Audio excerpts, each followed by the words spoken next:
Senior journalist వర్దెల్లి Murali గారు ఆ వక్రాక్షలో చేరి ఎన్నిసార్లు చెప్పినా ఎన్ని విన్నపాలు చేసినా ఆయన పద్ధతి మార్చుకోవట్లే. అంటే ఆయన మార్చుకుందాం అనుకున్నా ఆ యాజమాన్యం ఒప్పుకోవట్లేదేమో పాపం.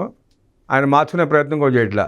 కనీసం నేను తప్పు చేస్తున్నాను, వక్రాక్షలో పనిచేయడం తప్పు, నేను రాసే అబద్ధాలు అని ఆయన మనసుకు ఆయన చెప్పుకొని రాజీనామా చేసి బయటకు వస్తే చాలా గౌరవంగా ఉంటుంది ఆయనకి. సీనియర్ జర్నలిస్ట్గా ఆయనకి చాలా గౌరవం ఇస్తారు అందరూ. కానీ ఆ వక్రాక్షలో చేరి ఈ అసత్యాలు ప్రచారం చేయడం మొదలుపెట్టినాక జర్నలిస్టుల సమాజంలో చాలా చులకనైపోయాడు ఆయన. మొన్న మరొక వ్యాసం రాశాడు మారీచులు అంటూ. ఆ వ్యాసానికి కౌంటర్గా మాల్యాద్రి గారు ఒక వ్యాసం రాశారు. అంటే మనం ఎన్నిసార్లు చెప్పినా ఎన్నిసార్లు ఖండించినా వాళ్ళ వ్యక్తి ప్రచారం వాళ్ళదే. వాళ్ళకి ఏంటంటే వార్త లేదు, వార్తలు చేసి చెప్పుకోవడానికి లేదు, వాళ్ళకి దొరికే వార్తలు ఏమీ లేవు. ఇలా అబద్ధాలు ప్రచారం చేసుకుంటూ బురద చల్లుకుంటూ వెళ్ళే ప్రయత్నం చేస్తుంటారు. ఎన్ని చేసినా ఆ పేపర్ లేకపోదు, అది పడిపోయింది.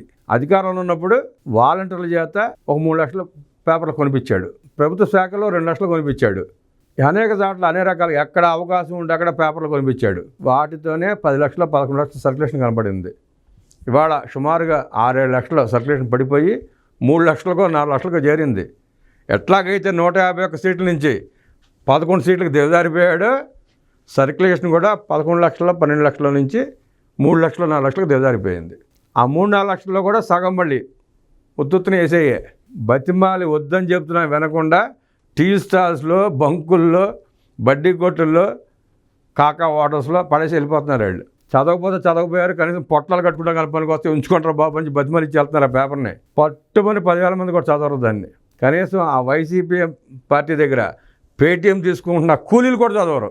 అలాంటి పత్రికలో వర్దెల్లి మురళి గారు అసత్య ప్రచారాలు, అసత్య వ్యాసాలు రాస్తా కూర్చున్నాడు. ఆయన ఏమి రాశాడు, మన మాల్యాద్రి గారు ఏం కౌంటర్ ఇచ్చారో చూద్దాం. చిన్నాన్నపై గొడ్డల వేటు వేయించి నారాసుర రక్త చరిత్ర అన్నవారే మారీచులు. సప్లాన్ నిధులు 1,00,000 కోట్లు మళ్లించి పేదలకు ద్రోహం చేశారు. నా ఎస్సీ ఎస్టీలంటూ మొసలి కన్నీళ్లు కార్చారు.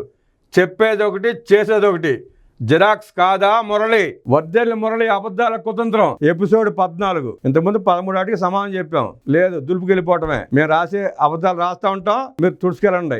ఇదే పని వాళ్ళకి. 2/3/2025 అవినీతి విషపత్రిక సాక్షిలో తన యజమాని అవలక్షణాలని ముఖ్యమంత్రి చంద్రబాబుకు అంటగట్టి వర్దెల్లి మురళి మరో అబద్ధాల వ్యాసం రాశాడు.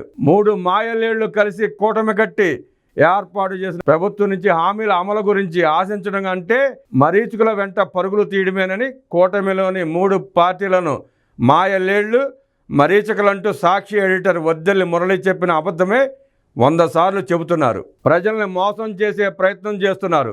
ప్రజల్ని ఎల్లవేళలా మోసం చేయడం ఎవరి తరం కాదు. జగన్ మాయ మాటలు, సాక్షి అబద్ధపు ప్రచారాలకు ఒకసారి మోసపోయిన ప్రజలు మరోసారి మోసపోవడానికి సిద్ధంగా లేరు. ఎంతమంది పిల్లలుంటే అంతమందికి ఒక్కొక్కరికి 15,000 ఇస్తామని జగన్ ముఠా ప్రచారం చేసుకుంది. అధికారానికి వచ్చి మాట తప్పి ఒక్కరికి 13,000 మాత్రమే ఇచ్చారు.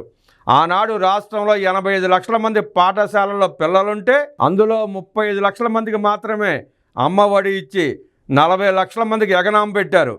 ఇది జగన్ మాయలేడి తత్వం.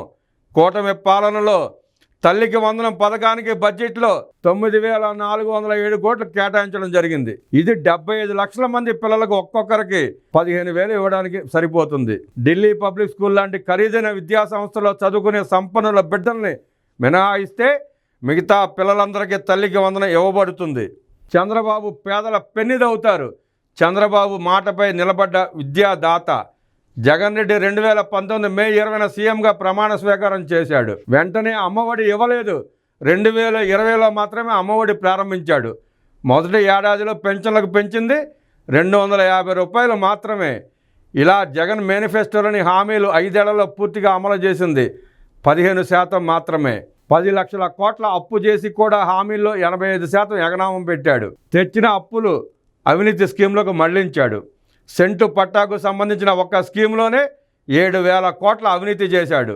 ల్యాండ్, శాండ్, వైన్, మైన్, గంజాయి, డ్రగ్స్, ఎర్రచందనం మాఫియాలుగా మారి లక్షల కోట్లు జగన్ ముఠా దోపిడీ చేసింది. చంద్రబాబు సీఎంగా ప్రమాణ స్వీకారం చేసిన తర్వాత పెన్షన్లు ఒక్కసారిగా 1000 పెంచి 4,000 ఇస్తున్నారు. దివ్యాంగులకు పెన్షన్లు 3,000 నుండి 6,000కు పెంచారు. కూటమి ప్రభుత్వం ఒక పెన్షన్లకు 5 ఏళ్లలో 1,60,000 కోట్లు ఇస్తోంది. అదేవిధంగా సూపర్ 6లో భాగంగా 93 లక్షల మందికి ఉచిత గ్యాస్ సిలిండర్లు ఇవ్వబడుతోంది. మే జూన్ నెలల్లో 75 లక్షల మంది పిల్లలకు తల్లికి వందనం, అన్నదాత సుఖీభావ క్రింద రైతులకు 6,300 కోట్లు రాష్ట్ర బడ్జెట్ నుండి ఇవ్వబోతున్నారు. రైతు భరోసాకు రాష్ట్ర నిధుల నుండి ఒక్కో రైతుకు జగన్ ఇచ్చింది 7,500 రూపాయలు మాత్రమే. అన్నదాత సుఖీభావకు రాష్ట్ర నిధుల నుండి ఒక్కొక్క రైతుకు చంద్రబాబు ఇస్తున్నది 14,000 కోట్లు. కేంద్రం నుండి మోదీ గారు ఇస్తున్నది మరో 6,000 కోట్లు, వేరే 20,000 రూపాయలు. అన్నదాత సుఖీభావకి ఒక్కొక్క రైతుకి కూటమి ప్రభుత్వది 20,000 రూపాయలు.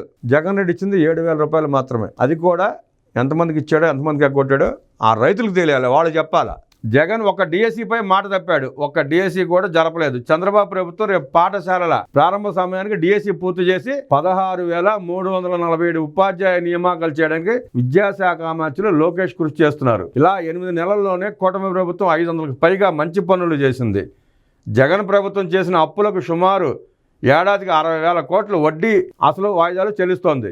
దీంతో పాటు ఆయన పెట్టిపోయిన బకాయిలు 1,40,000 కోట్లు చెల్లించాలి. చంద్రబాబు తన అనుభవం, కఠోర శ్రమ, కేంద్రం తోడ్పాటుతో ప్రతి హామీని నెరవేర్చేందుకు కృషి చేస్తున్నారు. ఇచ్చుకుల వెంట పరుగులు తీయడమేనన్న వర్దెల్లి మురళి ఆరోపణ పచ్చి అబద్ధమని రుజువైంది. జగన్ ప్రభుత్వం కూటమి ప్రభుత్వానికి అంటగట్టే ప్రయత్నం చేశారు. జగన్ పాలనలో మద్య నిషేధం హామీపై మడమ తిప్పాడు. పైగా విషపూరిత మద్యం పోసి 35 లక్షల మంది పేదలను రోగాల పాలు చేశాడు. ఇందులో 30,000 మంది ప్రాణాలు పోయి వారి భార్యల మాంగళ్యాలు తెంచారు. మద్యం ధరలు పెంచి 1,00,000 కోట్లు జగన్ ముఠా దోపిడీ చేసింది. ఇసుక మాఫియా వల్ల ప్రజా రాజధాని నిర్మాణంతో పాటు రాష్ట్రంలో నిర్మాణాలన్నీ నిలిచిపోయాయి. దీనివల్ల 4 లక్షల మంది భవన నిర్మాణ కార్మికులు ఉపాధి కోల్పోయారు. అన్నా క్యాంటీన్లు, రైతు రుణమాఫీ, నిరుద్యోగ భృతి, విదేశీ విద్య, పండగ కానుక లాంటి 120 చంద్రన్న సంక్షేమ పథకాలు రద్దు చేశారు. BC, SC, ST, minority sub plan నిధులు 1,00,000 కోట్లు దారి మళ్లించాడు. ల్యాండ్ టైటిలింగ్ యాక్ట్ తెచ్చి పేదల అసైన్మెంట్ భూములు 10 లక్షల ఎకరాలు కబ్జా చేశాడు. ఆ ప్రజల దాన మాన ప్రాణాలకు, ఆస్తులకు జగన్ పాలనలో రక్షణ లేని పరిస్థితి ప్రజలు అనుభవించారు. ఈ చేదు జ్ఞాపకాలని సాక్షి మీడియా అబద్ధపు ప్రచారాలతో చెరిపేయగలమనుకుంటే ప్రజల వివేకాన్ని తక్కువ అంచనా వేయడమే. కోడికత్తి, గులకరాయి డ్రామాలు, వివేకానంద రెడ్డి హత్యతో సానుభూతి నాటకాలు ఇక చెల్లవు. పైగా అలాంటివి ఇప్పుడు రిపీట్ చేస్తే తిరిగి అవి వారి మెడకే చుట్టుకుంటాయి. కూటమి పార్టీల మధ్య చిచ్చు కూడా పెట్టలేరు. ప్రాంతీయ కుల చిచ్చు పెట్టాలనుకున్నా ఇప్పుడు ప్రజలు సాగనివ్వరు. మీ చుట్టూ మూగేది ల్యాండ్, శాండ్, వైన్, మైన్, గంజాయి, డ్రగ్స్, ఎర్రచందనం, రేషన్ బియ్యం మాఫియా గుంపే కానీ ప్రజలు కాదు. అబద్ధాలు, విద్వేషాలు, దౌర్జన్యాలు, కుట్రలతో ఇకపై వైసీపీ మనుగడ సాగించలేదు. మాఫియా మార్గం విడనాడి ప్రజాస్వామ్య పందాకు మారకపోతే వైకాపా తిరిగి కోలుకోదు. 2024 ఎన్నికల్లో కూటమి 57% ఓట్లతో గెలిచింది. ఇప్పుడు జరిగిన ఎమ్మెల్సీ ఎన్నికల్లో కూటమి అభ్యర్థులు 65% పైగా ఓట్లతో గెలిచారు. కూటమి ప్రభుత్వం 2029లోనూ తిరిగి అధికారానికి వస్తుంది. స్వర్ణాంధ్ర విజన్ 2047 సాధించి తెలుగు వారిని అగ్రస్థానంలో నిలుపుతుంది. ఇది వర్దెల్లి మురళి అబద్ధ ప్రచారానికి గురజాల మాల్యాద్రి గారి కౌంటర్. ఈ కౌంటర్ల పర్వం ఇంకెన్నాళ్ళు కొనసాగించాలో అర్థం కాని పరిస్థితి. వాళ్ళు అబద్ధాల ప్రచారం చేస్తుంటే వాటిని ఖండించుకుంటూ ప్రజలకి నిజాలు చెప్పుకుంటే అలా పరిస్థితి కల్పిస్తున్నారు మాకు. అంటే వాళ్ళు మట్టేస్తే కడుకునే పరిస్థితి ప్రజలకి. ప్రజలారా గమనించండి, ఆలోచించండి. వాళ్ళ వచ్చి ప్రచారం ఎట్లా ఉంటుందో చూడండి. దయచేసి ఆ వైసీపీ నాయకులను తరిమి కొట్టండి, కనీసం బుద్ధన్నా వస్తుంది.